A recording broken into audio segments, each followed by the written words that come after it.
Come now, mortal, we have much to discuss as always. Much to discuss. It's been a busy week. Very busy. So, mortal, it comes to this. The last game of the regular season. Tennessee versus Auburn for at least a share of the SEC championship. Very exciting. Very exciting. The only obstacle between the Vols and repeating as SEC champs is former coach Bruce Pearl. Now, I don't hate Bruce Pearl, I don't. I'm very grateful for what he accomplished at Tennessee, and I think he got a raw deal being, pilloried over a hot dog or whatever it was. But things are different now. Bruce, he won a lot of games that he had no business winning at Tennessee, let's be honest.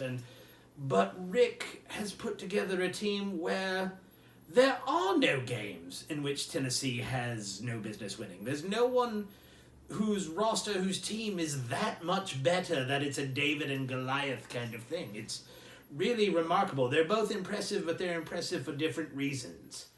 Now, I expect Auburn to come out like Auburn does. They're going to run, they're going to press, they're going to shoot a ridiculous amount of threes, and if they're on, they could give the Vols some trouble. If they're not on, the Vols could win by 20. It's really kind of up in the air as what kind of shooting day they're going to have, and whether they can turn the Vols over, which I don't think they can. Jordan Bone has played well. It's really difficult to pick against the Vols the way they've played these last two games. They look like they could beat half the teams in the NBA's Eastern Conference the last two games, So I'm going to go ahead. I don't need to use the crystal ball. I'm going to go ahead and pick the Vols to win comfortably, if not overwhelmingly, at Auburn by 8.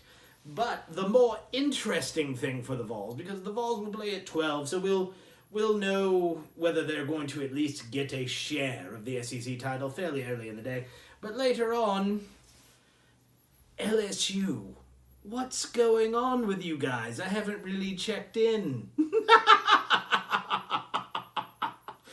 I was hoping that the Gators would put you away on Wednesday night, but, the Gators once again proved that they're utterly useless. Terrible.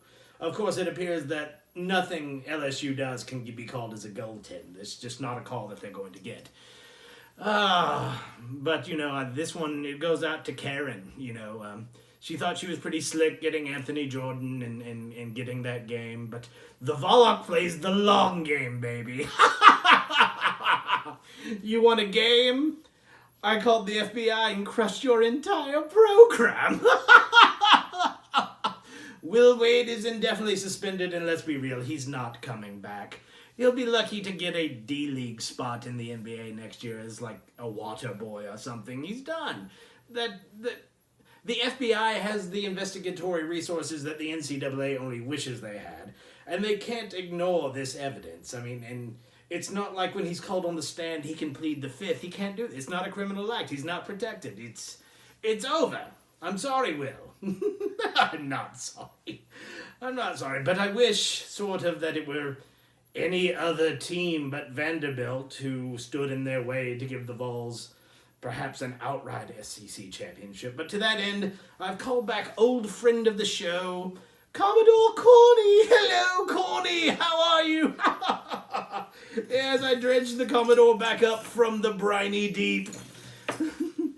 Now, Vanderbilt's had a tough go of it. They haven't won a single game in conference. Boo-hoo. It doesn't break my heart at all. I'm sorry, Corny. I'm sorry. I've got to be honest. We're doing the honesty thing now. But, LSU's got a lot of distractions right now. No coach, FBI investigation, which, if any of the players are still going to be eligible, are they going to have to vacate everything they've done this year? A lot of distractions. Is it enough? Vanderbilt's pretty sorry, but is it enough? Yes, it's enough. I'm picking the most improbable thing ever.